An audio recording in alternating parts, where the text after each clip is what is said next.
Bienvenue sur le podcast Pourquoi t'as fait ça? Aujourd'hui, je reçois Chloé. Bonjour Chloé. Salut Jade. Merci d'avoir accepté mon invitation. Je suis très heureuse de te recevoir aujourd'hui sur le podcast pour parler de ton parcours, de tes choix, de ta vision, de comment tu te positionnes aussi avec ton business. Parce que en plus, cette saison-ci de Pourquoi t'as fait ça prend une tournure sur l'inclusion et la diversité. Et c'est pour ça aussi que j'ai souhaité que tu sois dans les invités. C'était la thématique de la saison, mais je pense que ça va être la tournure du podcast là, tellement les discussions que j'ai avec les invités sont super intéressantes. Donc je pense que les prochaines saisons, ce sera la même thématique. Et pour commencer, je voulais que tu te présentes de la manière dont tu le souhaites. Yes, merci de m'inviter déjà. J'ai hâte d'entamer cette discussion avec toi. Donc moi je m'appelle Chloé, je vis en Bretagne, à Rennes, dans une super ville. Et j'ai fondé un collectif, enfin, une association qui s'appelle Terre 3000 qui porte un projet qui s'appelle les collectives. Et les collectives, c'est une sorte de groupe d'entraide et de motivation pour les entrepreneureuses de gauche, des personnes qui ont des valeurs plutôt progressistes et qui entreprennent et qui galèrent un peu à trouver des espaces justement où on peut mêler ces valeurs-là et sa volonté d'entreprendre et de développer ses projets. Voilà, j'ai fait plein de choses avant et puis bah là aujourd'hui c'est comme ça que je me présente parce que c'est ce que je fais la plupart de mon temps. Ok, super. Je voyais sur ton Instagram que tu mettais la première ligne de ta bio, c'est Pleasure Activisme. Est-ce que tu peux nous en dire plus? Oui, complètement. En gros, il y a quelques années, j'ai découvert le travail de Adrienne Maree Brown, qui est une autrice afro-américaine actuelle, enfin qui est toujours vivante, et qui continue d'écrire des choses autour de plein de sujets. Et en fait, elle a un peu théorisé le concept de pleasure activism, donc d'activisme du plaisir. Et en fait, ça fait beaucoup écho à ce moment-là, parce que ça réunissait plein de choses que j'avais lues, des textes notamment de Audre Lorde, de Bell Hooks, des femmes noires. Voilà, ça a résonné beaucoup en moi parce que la question du plaisir, elle était hyper tricky en fait. Et là, je découvrais en fait que cette notion de plaisir, ça pouvait être quelque chose non seulement à complètement amener dans ma vie, mais aussi à avoir ça comme quelque chose d'actif en fait, quelque chose qui était politique, de revendiquer le retour du plaisir dans ma vie et de faire en sorte que le retour du plaisir dans ma vie s'accompagne aussi du plaisir dans la vie des personnes qui m'entourent à plus ou moins large échelle. Voilà, donc la question d'actisme et du plaisir, elle est avec moi depuis plusieurs années maintenant. Et j'ai pas mal cheminé et je pense que maintenant je peux dire que je suis arrivée à un moment où c'est vraiment à l'intérieur de moi et du coup j'ai quand même beaucoup de plaisir dans ma vie en général et c'est aussi quelque chose qu'on met en avant justement dans le projet des collectives et en fait dans tous les projets que je crée quoi. La question du plaisir elle est hyper importante et euh, et c'est trop chouette. Est-ce que c'est cette notion-là qui t'a amené à être entrepreneur? Est-ce que tu as été salarié à un moment donné? Ouais, j'ai pas énormément d'expérience du salariat en entreprise. Enfin, j'en ai un peu, mais en gros, pour la faire courte, moi, je suis diplômée des Beaux-Arts. Donc, sortie des Beaux-Arts, il y a beaucoup de personnes qui veulent continuer de créer ce qu'ils ont besoin de créer. Et sauf qu'il y a besoin aussi de faire rentrer de l'argent. Et donc, je bossais dans des cafés. J'étais barista dans un café. Donc, c'est un peu ma seule expérience salariée. Et j'ai une autre expérience salariée plus tard, en 2022. Donc là, j'étais déjà indé à ce moment-là. Ça a duré 4-5 mois. Et là, pour le coup, c'était vraiment dans une entreprise tertiaire, service à la personne. Je faisais du coaching auprès d'adultes en formation. Donc je dirais que c'est plus celle-là, mon expérience vraiment salarié, tu sais, où tu as une hiérarchie dans l'entreprise, un manager, etc., etc. Mmh. C'était un enfer. Mais c'était très intéressant aussi. Je suis contente d'avoir eu cette expérience parce que ça m'a permis un peu de voir concrètement comment c'était. Et est-ce que du coup c'est ça qui m'a amenée à être indé? Je pense que j'ai la fibre entrepreneuriale depuis toujours. Parce que même quand j'avais des jobs un peu dits alimentaires, je menais des projets, j'avais envie de mener des projets au bout, quoi. Même quand j'étais gosse, je jouais tout le temps à des jobs où en fait j'étais la patronne. T'avais des exemples autour de toi? Ouais, bah, complètement. Mon père qui était mi-paysan, mi-commerçant, Hmm. mi-plein de trucs en fait. Enfin, pour moi, c'est un entrepreneur un peu anarchique, je dirais. Et puis même, ouais, dans ma famille, il y a quand même pas mal de personnes qui étaient indées, quoi. Donc, Hmm. je pense que c'est plus quelque chose que j'avais à l'intérieur de moi, mais que par contre, la question du plaisir, elle est venue. Elle est venue à partir du moment où je me suis lancée en tant qu'indé et où j'ai fait face à certaines choses qui étaient dures. Et moi, je me disais, ah non, non, par contre, là, c'est moi qui décide, parce que c'est moi qui tiens les rênes de la manière dont je veux faire entreprise. Et du coup, la question, elle se pose pas de est-ce que ça va être agréable ou est-ce que ça va pas être agréable. Ça doit être agréable. Et du coup, il faut que je trouve des manières de faire pour que ce soit cool, quoi. Hmm. Ok. Je pense que c'est plus arrivé comme ça. D'accord, ok. Et c'est justement via la littérature que ça t'a donné des clés pour tenir ça? Parce que c'est vrai que, enfin, en soi, surtout quand on se lance à son compte, on imagine tout de suite que bah, ça va être un peu l'idéal parce que on est son propre patron, etc., etc. Et puis vient la réalité où au final, on peut vite se remettre plein de barrières, plein de contraintes.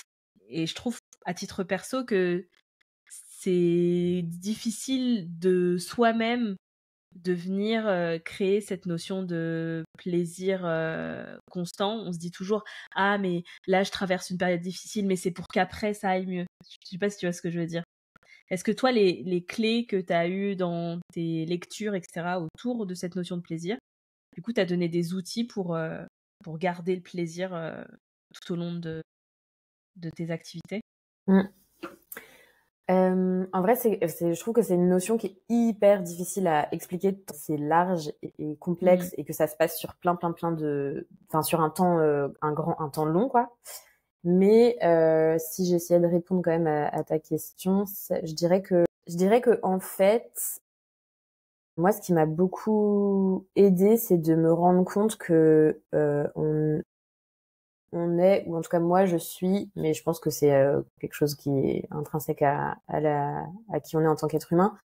On a du paradoxe à l'intérieur de nous, dans le sens où en fait on peut ressentir des choses hyper, je sais pas, désagréables, des émotions de l'ordre de la tristesse, de la colère, de la peur, et en même temps ça peut coexister avec un ressenti proche du plaisir.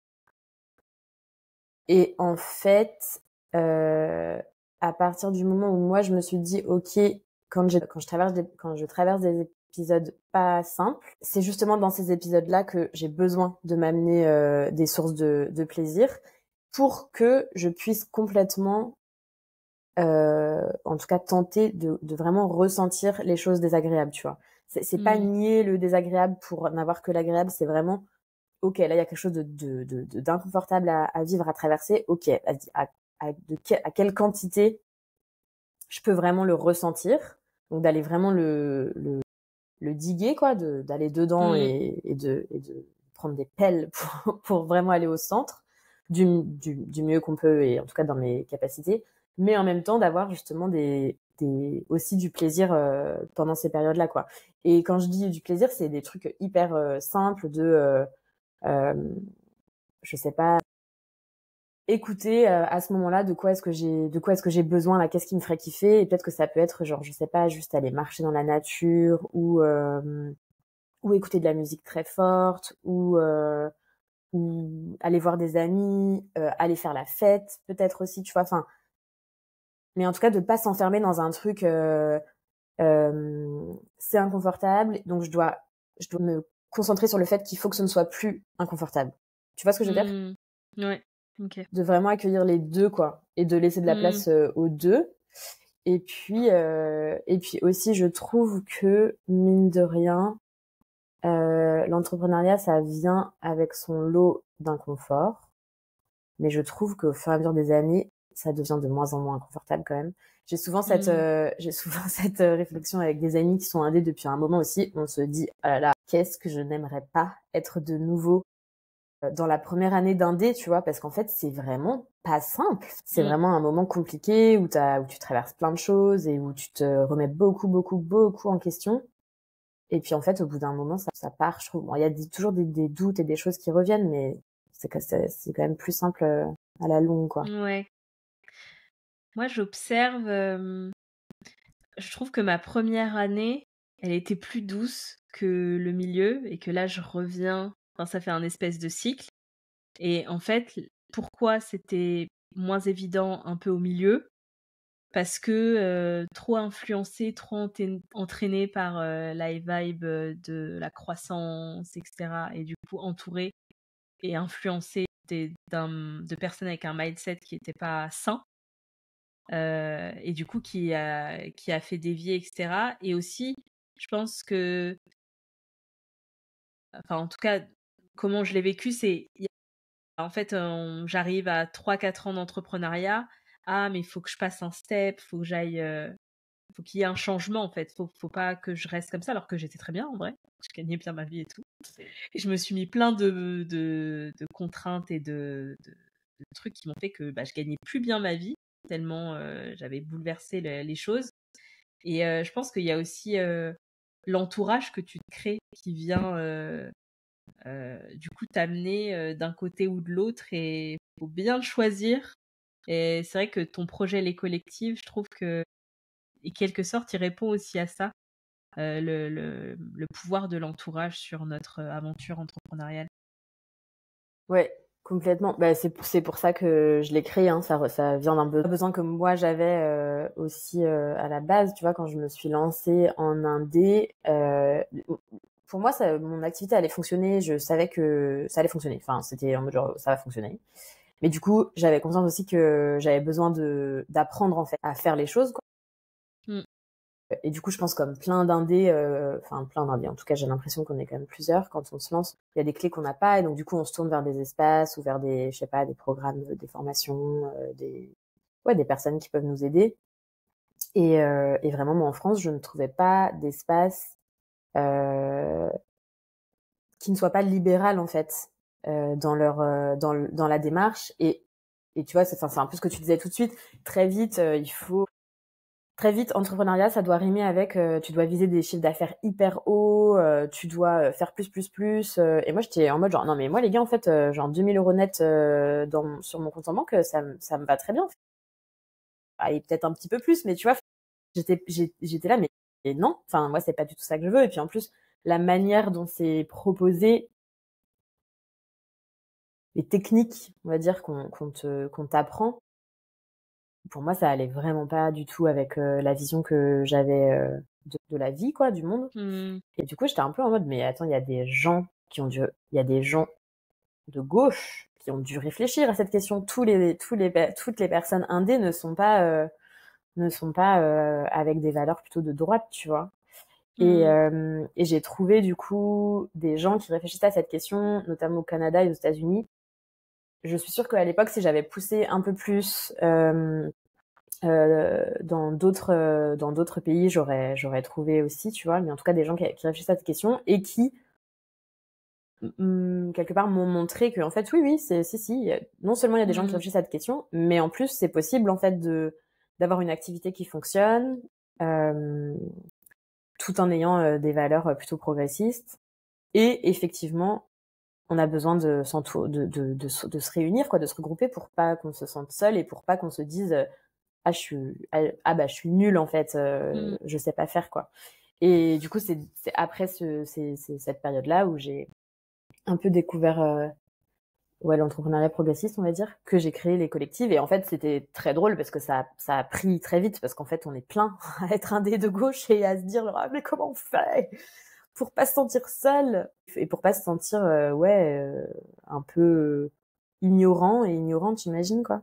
Du coup, le projet, les collectifs, tu le décris comme un collectif? C'est plus qu'un collectif en vrai. En fait, c'est un projet qui est en constante évolution. Et du coup, ouais, la manière dont je vais le définir aujourd'hui, ce sera peut-être plus la même chose en septembre prochain. Mais c'est plus qu'un collectif, c'est un espace.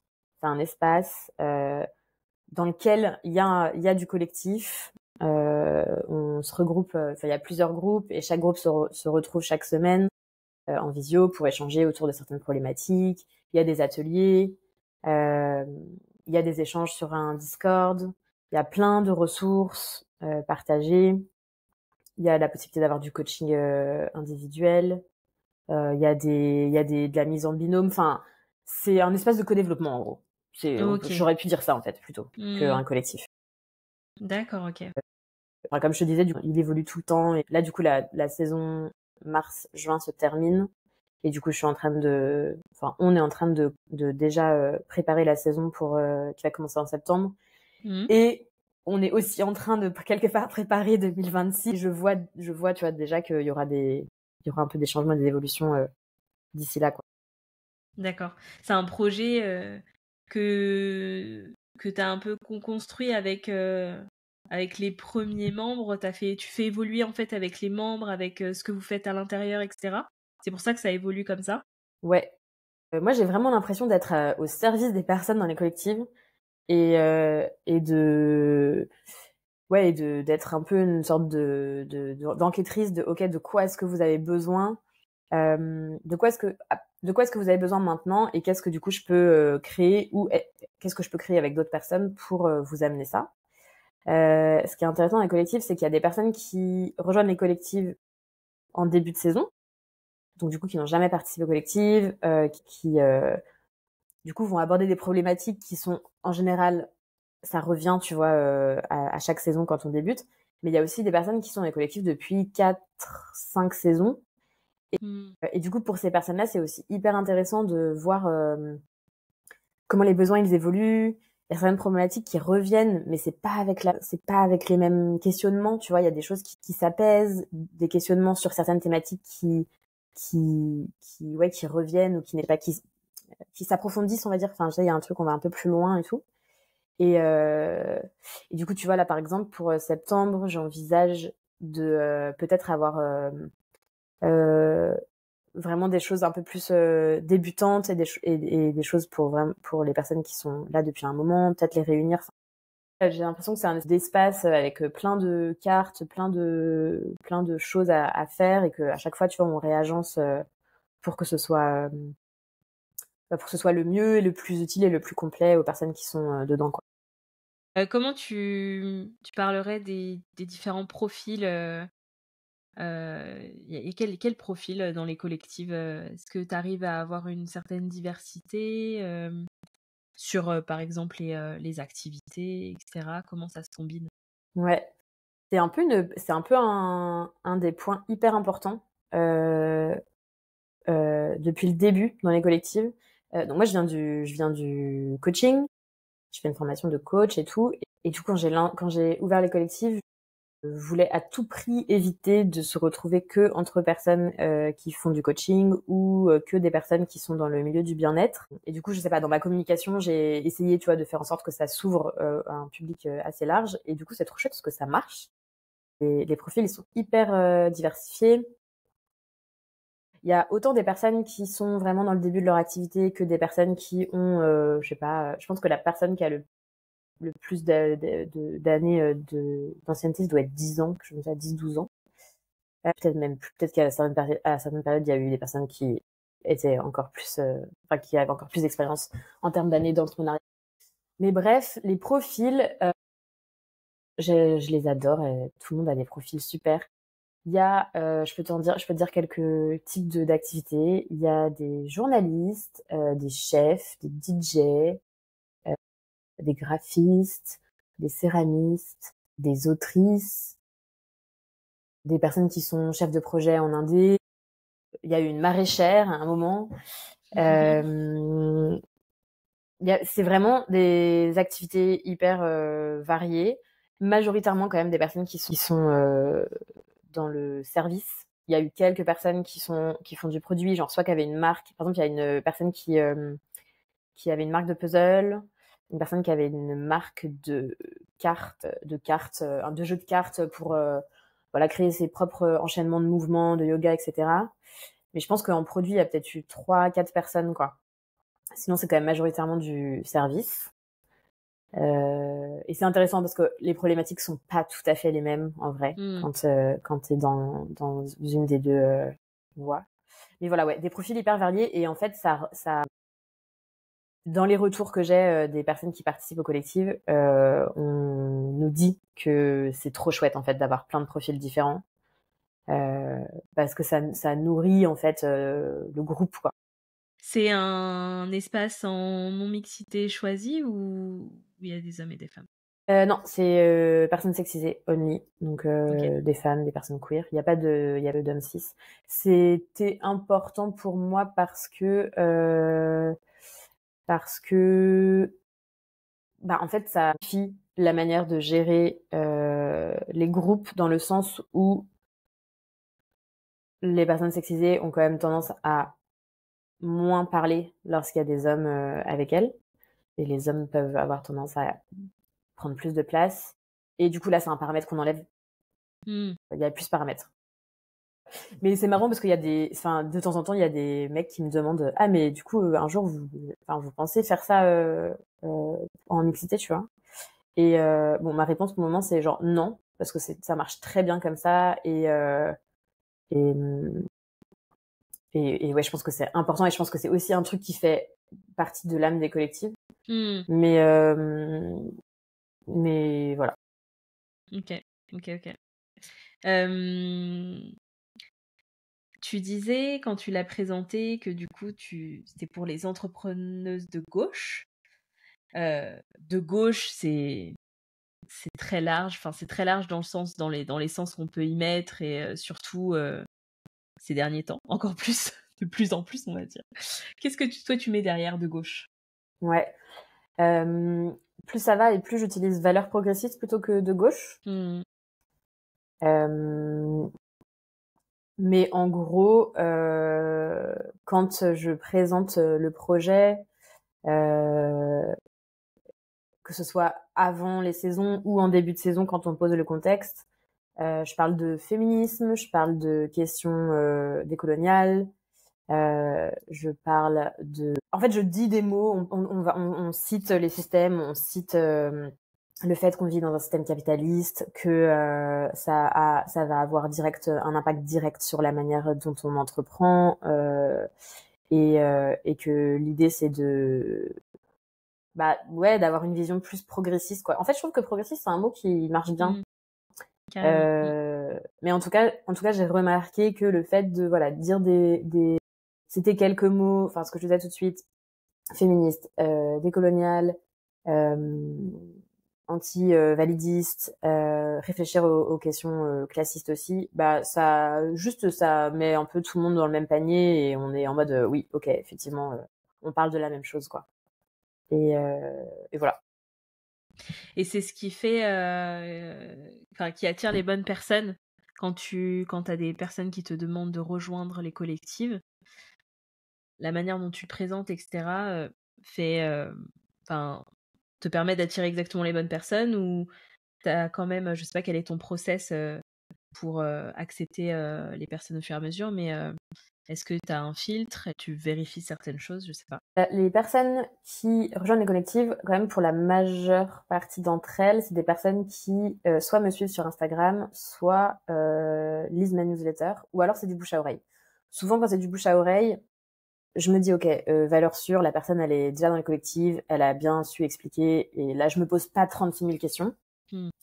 Quand c'est des personnes qui me suivent sur Instagram, parce que du coup souvent quand les gens me demandent, je leur demande un peu de comment ça se fait que tu demandes. Quand les personnes me suivent sur Instagram, souvent je me dis ouais ok, il y a des chances que les personnes aient capté la vibe, parce que vraiment sur Instagram il y a aucune je raconte ma vie, et c'est aussi un espace où pour moi c'est aussi un espace militant, et où du coup je partage des choses politiques. Donc en général pareil, quand les personnes viennent d'Instagram, on va échanger rapidement, mais très vite je capte, et puis aussi je le dis directement, enfin ce que je te disais tout de suite, de genre ok, c'est ça les valeurs des collectives, est-ce que tu te sens d'y rejoindre. Il y a jamais eu de personne qui était vraiment pas du tout à sa place. Après, ce que je trouve intéressant des fois, c'est que il va y avoir des personnes qui vont être, qui vont vraiment être de gauche, qui vont être des personnes politisées et tout, mais après dans leur manière de faire du business, euh, il va y avoir parce que c'est comme ça qu'on apprend aussi à faire, hein. Il va y avoir quelque chose de plus libéral, tu vois, dans leur discours, dans les mots qu'ils emploient, dans les stratégies qu'ils envisagent, que les personnes envisagent et tout. Et ça, c'est arrivé quelquefois, mais en vrai, ça va. Non, mais en vrai, je trouve que la sélection, elle se fait un peu toute seule, donc c'est génial. Jusque là, faudrait que ça continue. Mm. Euh, et puis des fois, ça m'est arrivé. En fait, quand même, comme j'ai pas mal de demandes à chaque ouverture de saison, il y a toujours des personnes à qui je vais dire non. Et donc, du coup, il y a quand même, tu vois, une sorte d'échantillon de personnes que je vais un peu plus, euh, comment on dit, questionner pour voir si ça match et pour voir si le groupe, il est vraiment pour elle, quoi. Oui, puis en plus, t'es garante aussi d'une certaine cohésion et d'un certain rythme et d'une certaine, comment dire, d'un certain lien que tu dois conserver un peu. Enfin, et c'est quand même assez important de pouvoir conserver ce que les personnes retrouvent, surtout celles qui sont là depuis un moment. J'imagine que c'est assez précieux, donc j'imagine bien que tu prends soin du coup des nouvelles arrivées. Ouais, ouais, ouais, complètement. Du coup, c'est un peu mon premier job, quoi, de faire en sorte que, Mm, enfin, mon job de facilitatrice, faire en sorte que le groupe mm, il soit facilité et que donc les personnes ensemble ouais, se connectent, quoi. Mais après, c'est mm. trop marrant dans la constitution des groupes, il y a toujours, en fait, j'ai beau essayer de maîtriser certaines choses, il y a des trucs que tu peux pas savoir, en fait, d'avance. Et du coup, des fois, il y a des groupes qui mettent du temps à prendre, qui mettent plusieurs semaines. Et puis après, d'un coup, je Mm. sais pas, il y a une conversation qui va faire que tout le monde s'est un peu plus ouvert ou je sais pas, s'est connecté aux autres. Et là, ça va, le reste de la saison, il va être méga fluide.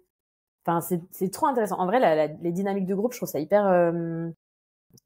passionnant et de voir, du coup, après saison, plein de groupes se faire et ouais, se rencontrer, c'est hyper chouette. Mm. Ok. Donc, on l'a compris, tu es quelqu'un de politisé. Je voulais te demander si tu as toujours été politisé, si c'était déjà dans ton environnement, par exemple familial, tes amis, etc. Est-ce que la politique avait déjà une place dans ta vie? Ouais. Euh, Comme je te disais tout à l'heure, moi, ma famille, c'est une famille de paysans. Paysans du côté de mon père et plutôt ouvriers du côté de ma mère. Et en fait, c'est marrant parce que je pense que c'est des statuts sociaux qui font que t'es forcément politisé d'une certaine manière, mais quelque part sans l'être. Dans le sens où la manière dont, par exemple, tu vas faire de la paysannerie, la manière dont tu vas cultiver tes champs, t'occuper de tes animaux si tu en as. Enfin, en fait, le statut même d'être paysan fait que c'est un statut un peu en marge. Euh, et dans la manière de le faire, il y a forcément une part politique. Et pour le coup, moi, mes parents, c'était un peu des hippies qui euh, qui voulaient pas forcément vivre en autarcie, mais pas loin, tu vois, avoir une certaine forme Mm. d'autosuffisance. Et ils produisaient des choses qu'ils revendaient ensuite à des restaurateurs ou sur les marchés et tout. Donc je sais pas, je pense même s'ils étaient pas ouvertement militants ou quoi, ils l'étaient, tu vois, quand même dans leur manière de faire et dans leur manière de produire. Donc je pense que ça a quand même un gros impact sur ma vision du monde, sur ma vision de l'argent, sur ma vision de la liberté aussi et du pouvoir.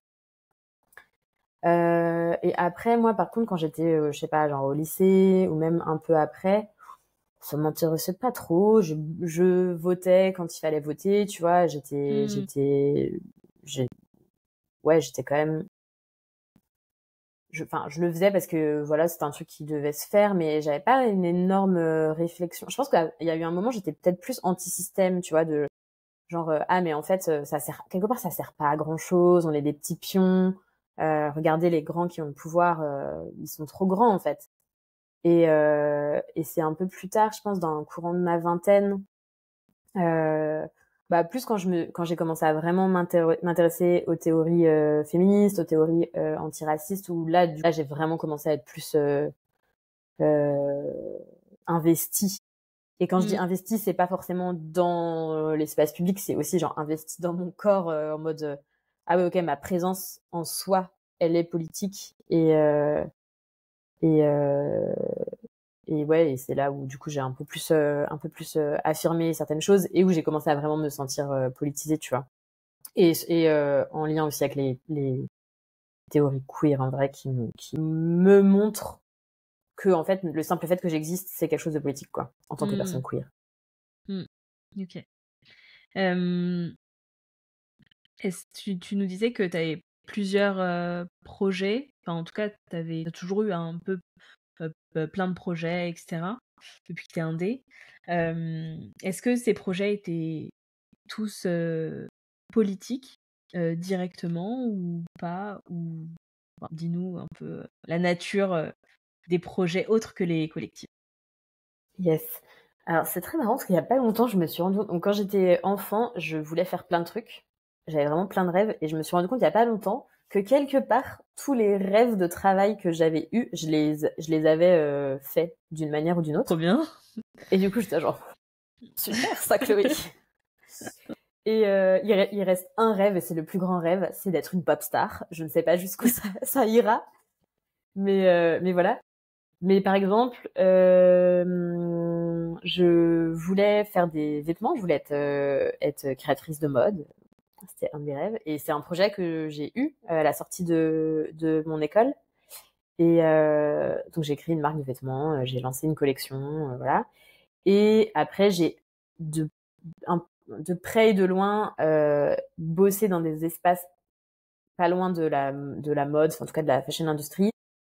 Et ça m'a permis de me dire que c'était un milieu dans lequel je n'avais absolument pas envie de travailler. Justement pour les questions de consommation et pour les questions de qu'est-ce que c'est que ce monde en fait.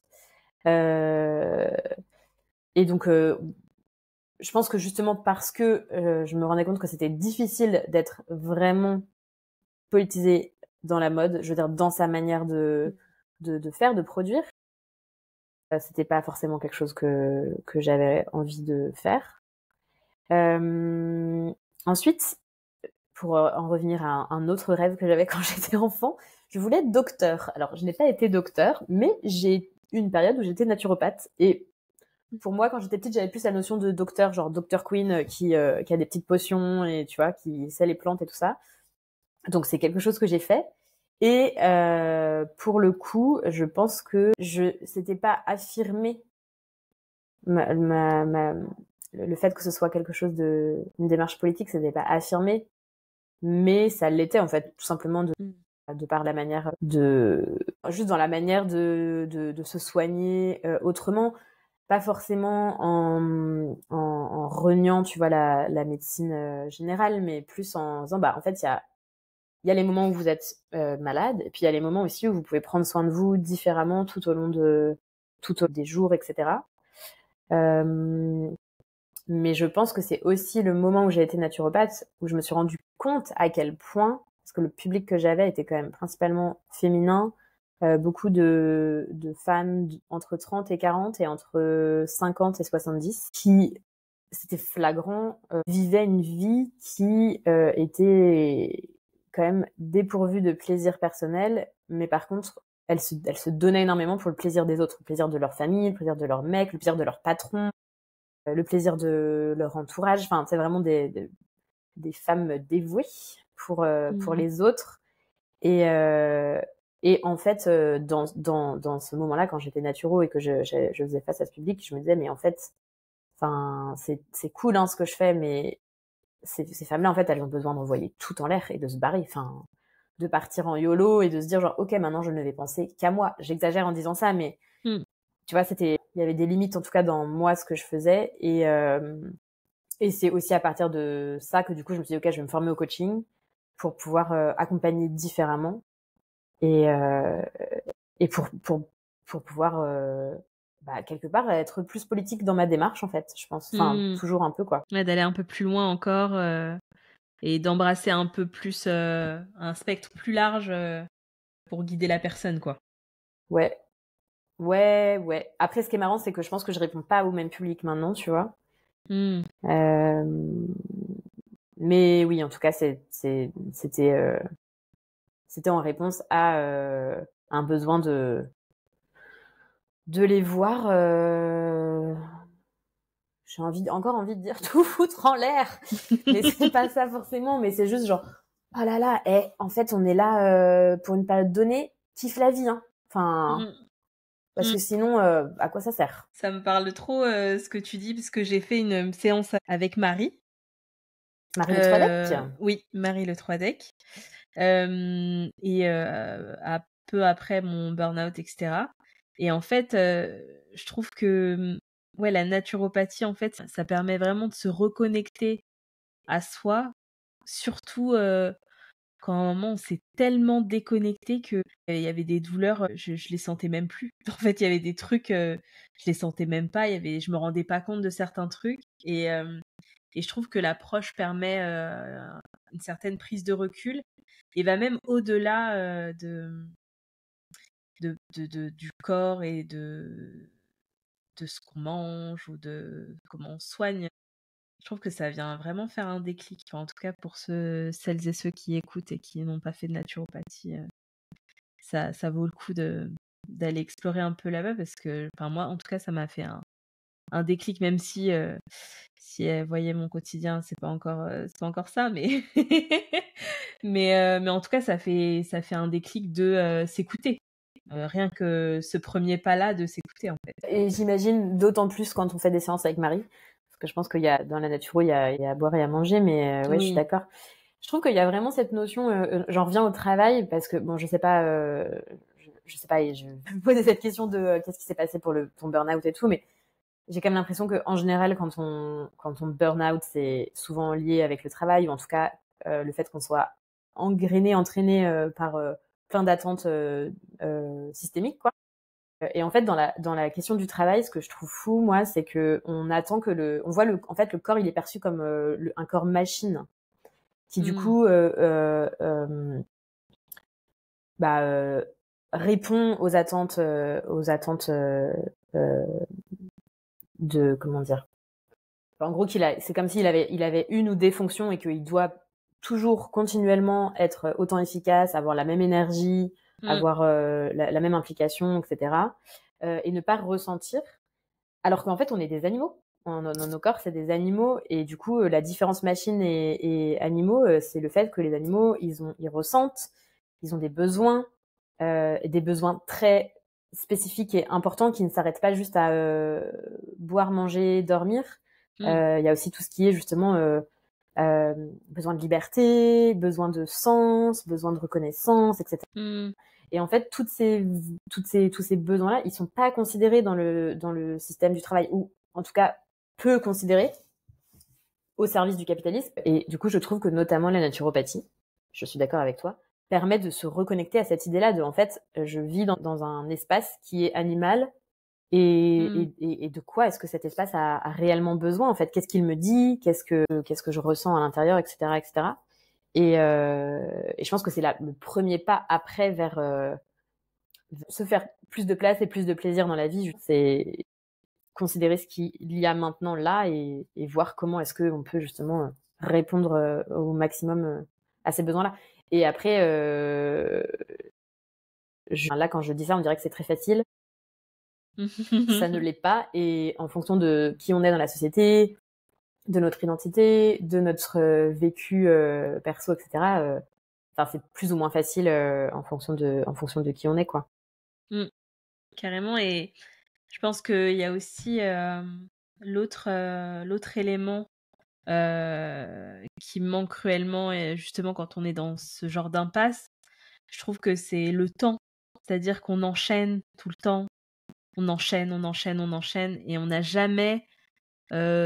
prend jamais du temps où il y a rien, où du coup on arrive à prendre du recul, où du coup on peut, être un peu plus lucide sur ce qui est bon pour soi.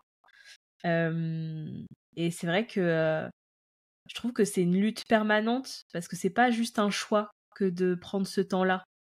Je trouve qu'on lutte en permanence par rapport à ce qui nous est donné, ce qu'on doit faire, toute la charge qu'on a aussi en tant que femme racisée.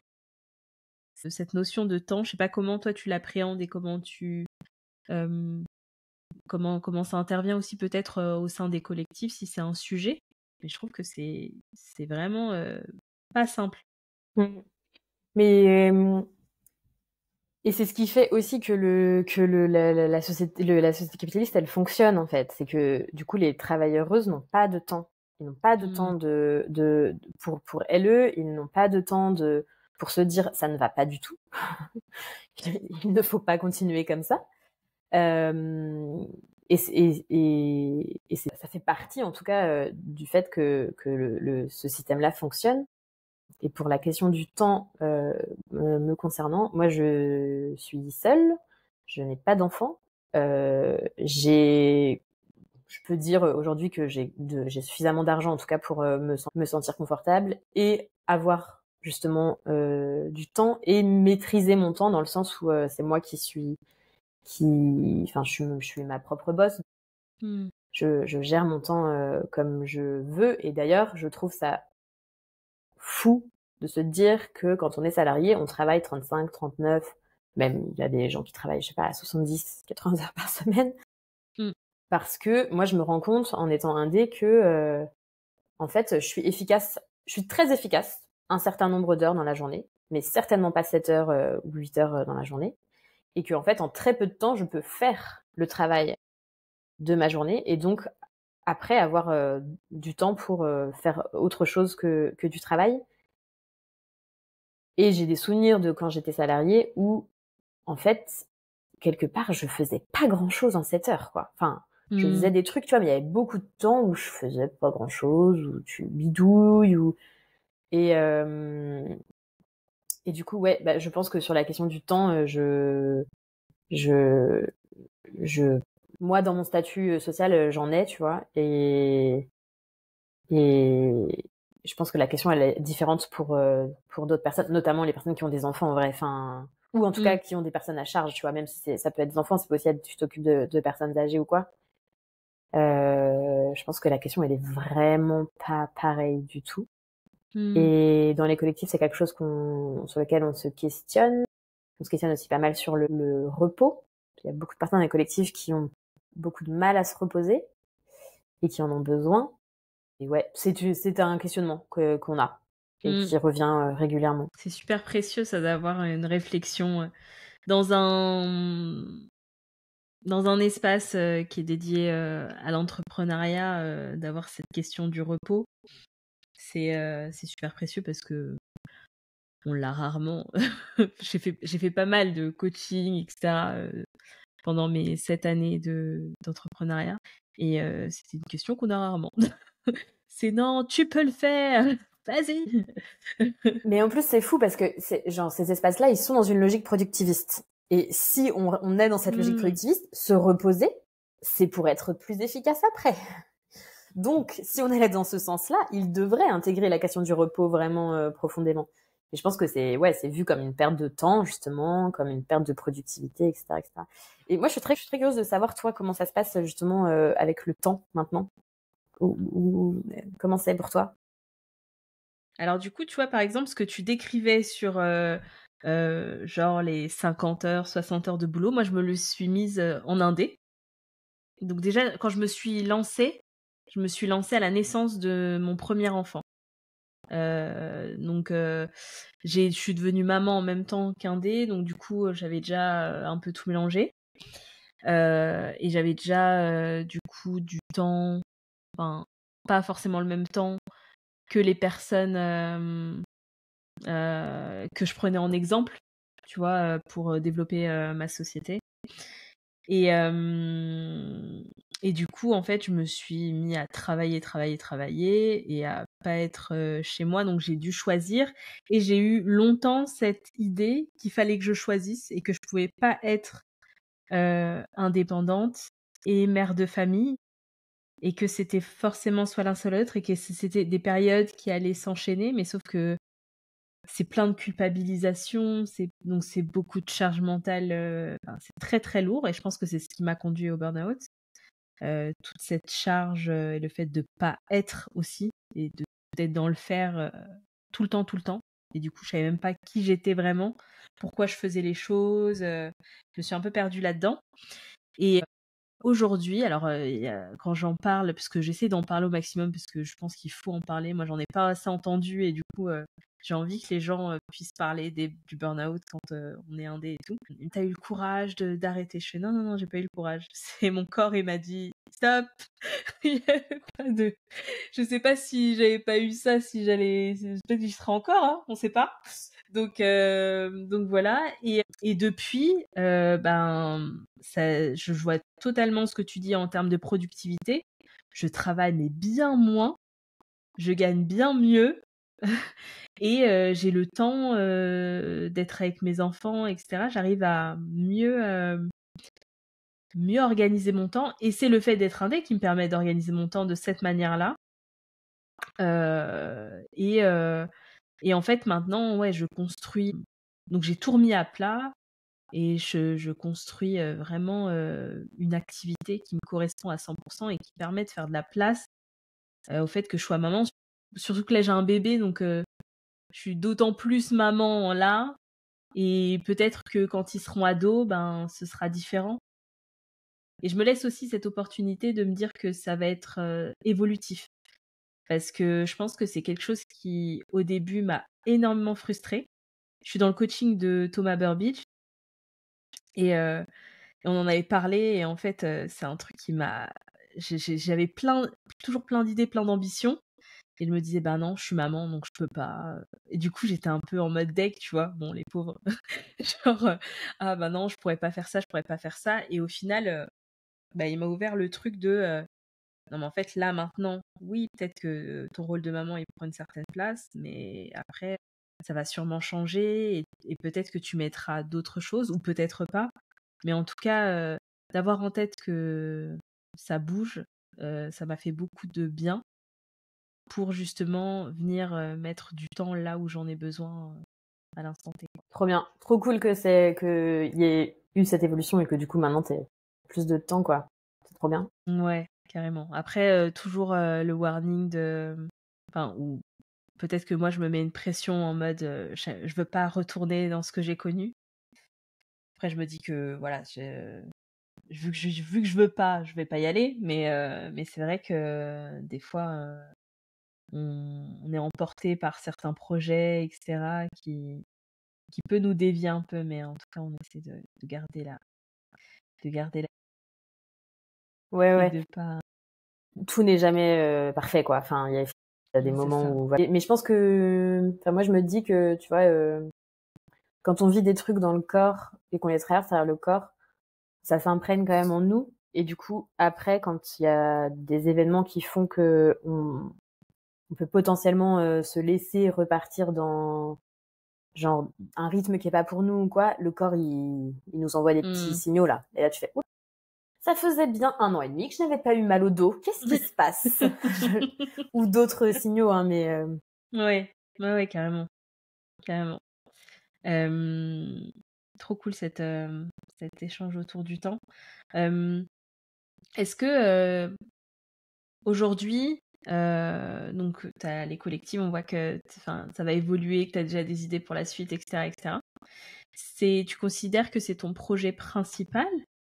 Ouais, c'est celui qui te prend le plus de temps, là? d'autant que là cette année du coup il y a un peu deux projets des collectives. Il y a les collectives qui existent depuis 2022, l'espace de co-développement, les ressources, etc., etc.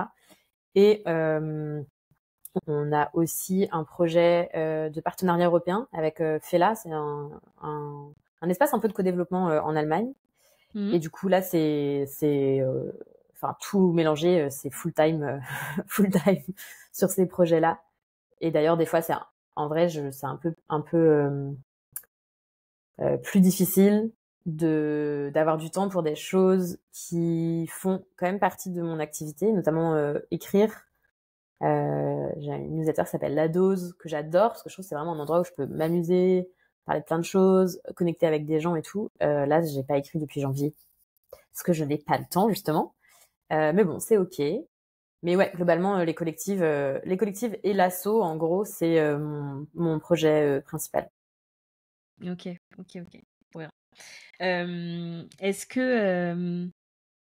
que tu veux nous partager un peu les évolutions que tu imagines ou, où, où tu veux emmener ce projet, même si j'ai bien compris que ça se construisait un peu au fur et à mesure et que tout bougeait, mais est-ce que là maintenant, je sais pas, tu as des choses à nous dire sur ça, sur l'évolution? Ouais, complètement. Donc du coup, les collectifs sont passés en association depuis le mois de janvier. Donc maintenant, on est une association. Enfin, c'est une association qui existait déjà, mais en gros, j'ai réuni l'asso et les collectifs. Et, euh, et du coup, la vision des collectifs, c'est que ce soit quelque chose de collectif aussi dans sa manière d'être géré. Donc par exemple, depuis le mois de mars, enfin même depuis janvier, je suis plus toute seule. Il y a une personne qui s'appelle Silène qui bosse avec moi sur le projet européen. Il y a Léa Nyang, je pense que tu connais, qui facilite un des groupes. En septembre prochain, il y a une autre personne que je peux citer parce qu'elle a dit oui, Anaïs Ndemo, qui va aussi faciliter un autre groupe. Je sais pas, il y a une graphiste, Ewan, là maintenant, qui bosse sur le projet. Enfin, du coup, il commence à avoir une vraie équipe. Et du coup, dans la vision que j'ai, moi, des collectifs, c'est d'avoir plus de moyens. Et c'est en train d'arriver, tu vois, pour pouvoir vraiment proposer un espace qui accompagne et qui aide les entrepreneureuses à développer leur activité. Et donc, du coup, je sais pas, réfléchir à d'autres manières de faire. Moi, un truc que j'aimerais trop, c'est qu'on puisse vraiment proposer du coaching individuel Mmh. sur du long terme, mais que ce soit pas un truc qui coûte aux personnes, parce que en fait, quand on se lance, d'ailleurs c'est prouvé, il y a des stats, hein, la plupart des nanas, elles lancent leur activité avec moins de 1 000 euros. Et du coup, pour moi, ce serait intéressant, tu vois, que ce soit quelque chose de proposé par le service public, un Mmh. accompagnement au lancement. En plus, pareil, il y a des stats qui montrent ça, que business accompagné dès la première année, il a plus de chances d'atteindre les 5 ans d'activité. Et les 5 ans, c'est un peu la barrière. Si tu atteins les 5 ans, en général, c'est que c'est bon, ton biz, il fonctionne et qu'il est lancé. Donc voilà, de pouvoir développer des choses. Il y a des moments avec certaines personnes des collectives, on parle de, ouah, ça se trouve dans quelques années, on pourrait créer une coopérative d'entrepreneuses. Et puis il y a d'autres moments où on se dit, après peut-être on pourrait être une fondation et commencer à avoir des sortes de bourses qu'on pourrait attribuer, tu vois, plusieurs dans l'année pour aider des personnes à développer leur projet, etc. Donc il y a plein de possibilités et je sais que ça va grandir dans une direction assez chouette. Et un des trucs aussi qui est important pour moi, c'est de faire en sorte que le projet, il devienne autonome et il existe, même si, par exemple, dans 5 ans, dans 10 ans, moi, je pars, imaginons, je veux faire autre chose. Bah, le projet, il continue d'exister et ça continue d'être un vrai espace d'entraide, de motivation, de ressources, d'autonomisation aussi Mmh. et d'empowerment pour les meufs qui entreprennent. Trop cool, trop, trop bien. Et je t'ai pas posé la question, il y a du présentiel, parfois vous vous rencontrez, entre les mains? Jusque-là, il y a une résidence annuelle où on se retrouve pendant 5 jours, enfin 4 jours. Et pour le moment, les autres rencontres sont en visio. Après, je sais qu'il y a certaines personnes qui sont en binôme, qui se sont déjà rencontrées. Il y en a plusieurs. Moi, j'ai aussi déjà rencontré certaines de ces personnes en présentiel. Mais pour moi, il n'y a pas de groupe en présentiel et c'est un truc auquel on réfléchit, notamment à Rennes, parce qu'en fait, moi, à la longue de rencontrer des personnes à Rennes et de parler de ce projet, bah, il y a des personnes qui me disent ah mais ce serait trop bien de faire un groupe en fait ici. Donc voilà, ça fait partie des choses qui potentiellement pourraient exister. Après, ce qui est cool dans le fait que ce soit en ligne, c'est que ça met quand même en lien des personnes qui auraient pas forcément l'occasion de se rencontrer et de Carrément. sortir un peu, tu vois, d'un espace peut-être qu'on pourrait qualifier d'entre-soi.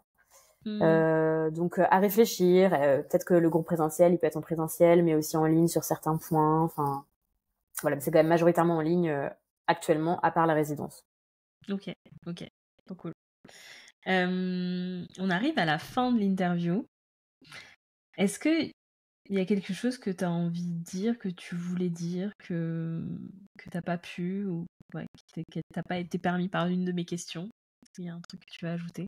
C'est quelque chose dont j'ai déjà un peu parlé tout à l'heure, mais que je vais redire là et un peu sous une autre forme. Alors, je sais pas toi, mais moi, en ce moment, dans mon entourage, il y a quand même beaucoup de personnes qui vont pas méga bien et qui sont très touchées par le climat géopolitique actuel. Et, et, euh, enfin, genre, c'est complètement compréhensible vu les atrocités. Euh, du coup, j'ai un peu envie de parler à ces personnes-là et de leur dire que, bah, un peu ce que je disais tout à l'heure, qu'en fait le plaisir il peut quand même continuer d'exister même même lorsque on traverse des périodes qui sont pas forcément simples et que c'est une manière de militer, enfin c'est une forme d'activisme quoi. Mmh. Et de ouais de voilà de je sais pas de se dire bah en fait on est enfin ce que je disais tout à l'heure on est là pour un moment un court moment ou un long moment ça dépend comment on voit les choses mais du coup enfin, franchement si on kiffe pas si Mmh. on se fait pas kiffer à qui ça profite et puis c'est quoi le sens au final quoi Mmh. voilà et petite dédicace à Anaïs justement de mots qui est une grosse kiffeuse de la vie et qui incarne complètement ça et voilà si vous ne connaissez pas Anaïs suivez-la sur les réseaux une personne super.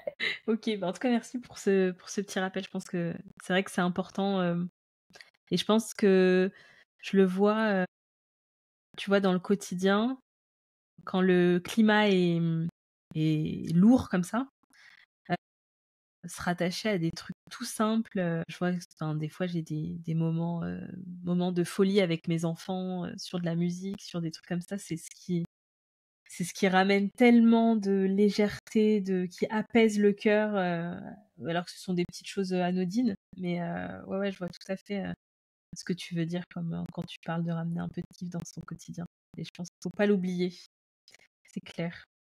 En tout cas, mes enfants, de toute façon, ils me le rappellent, hein, j'ai pas le choix. C'est ça qui est quand même trop stylé avec les gamins, hein. Franchement, le C'est kiff, clair. quoi, il est là. Ouais, il y a C'est le pas principal but de la journée. c'est clair. J'ai 2 dernières questions rituelles du podcast. Hem, la première, c'est est-ce que tu as des ressources, quel que soit le format, à partager aux auditeurs, aux auditrices? Ouais. Bah, à chaque fois qu'on me pose cette question, à chaque fois, je partage les mêmes ressources. Du coup, les personnes qui m'ont déjà entendu quelque part ou qui ont déjà vu quelque chose par rapport à ce que je partageais, ça va être redondant. Mais si vous ne l'avez toujours pas lu, il faut lire Adrienne Maree Brown. Et il y a 2 livres très importants d'elle. Pleasure Activism, c'est en anglais. Hein, je le fais plus maintenant, mais il fut un temps où j'harcelais beaucoup de maisons d'édition pour que ça soit traduit, mais c'est toujours pas traduit. Donc c'est en anglais, mais en vrai, je trouve que c'est assez accessible. Donc Pleasure Activism et Emergent Strategy. En vrai, je vous encouragerais, si vous ne deviez en lire qu'un, je vous encouragerais plus à lire Emergent Strategy parce qu'il y a la notion de plaisir à l'intérieur. Je sais pas, il est trop bien ce livre. Moi, je sais que c'est vraiment un livre. Dès que j'en lis un passage, je suis là, genre, ah mais vas-y, ça me reconnecte à l'espoir, ça me reconnecte au fait que on est ensemble, que ouais, il y a pas de fatalité. Enfin, il est vraiment trop trop bien ce livre. Je sais pas si tu as eu l'occasion de le Non, lire. je me le rajoute dans ma liste. Il est super. Voilà une ressource que je partagerais. Et une autre ressource que je partage aussi régulièrement, parce que vraiment je la trouve hyper intéressante, c'est un podcast français qui s'appelle Thune Podcast. Et Mmh. en fait, ce qui est trop chouette avec ce podcast, c'est que bon, ça parle d'argent, sujet dont on parle peu en France. On n'a pas trop d'éducation financière dans nos familles, on n'en parle pas, c'est un sujet tabou entre nous, dans nos amis. On sait pas combien gagnent nos potes, nos cousins, nos cousines, etc. Moi, j'adorerais que ce soit un truc hyper lambda quand on se présente, tu vois, parce que en fait, ça Mmh. permet grave ah ok, tu te situes là Mm. dans la société. Et ce podcast, ce qui est trop bien, c'est qu'en fait, ça parle d'argent, c'est des interviews de personnes. Ça peut être ces personnes hyper différentes, des personnes qui ont beaucoup d'argent, des personnes qui n'en ont pas beaucoup, des personnes qui ont décidé de ne pas en avoir beaucoup, je sais pas, il y a plein de profils différents. Et c'est hyper agréable à écouter. Et juste, ça nous donne une vision plus large de l'argent. Et moi, écouter ce podcast, ça m'a permis je pense, de m'éduquer sur le sujet et de comprendre à quel point il y a une énorme différence entre les gens qui gagnent entre, je sais pas, 1500 et 3000 euros net tous les mois et des gens, on n'a même pas idée des sommes qu'ils gagnent et de la vie qu'ils ont, en fait. Enfin, vraiment. Une podcast et Trop cool. Imagine Stratégie de Adrienne Marie Brown. Trop cool, je mettrai ça en description de l'épisode. Et la dernière question, c'est qui tu verrais à ta place dans le podcast? Là, tu me prends au dépourvu. Qui je Tu as le verrais temps de à ma réfléchir. place? Bien, je peux en citer 2. Oui. En vrai, Anaïs, je sais pas si c'est prévu ou quoi, mais je pense que ça peut être une personne trop intéressante à questionner de par son parcours et tout. Et une autre personne que je trouverais trop chouette aussi d'interviewer, c'est Louise Morel. Je Oui. sais pas si tu vois. Les 2 personnes sont dans les collectifs, je place ça au passage.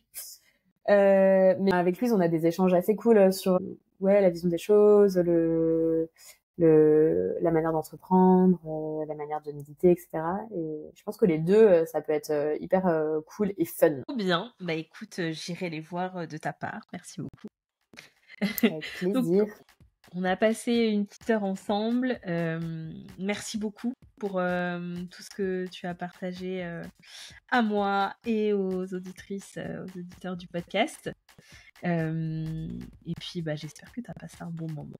À fond, merci beaucoup Jade, c'était trop chouette de parler avec toi et de voguer entre tous ces sujets. C'était trop cool, merci beaucoup. Carrément.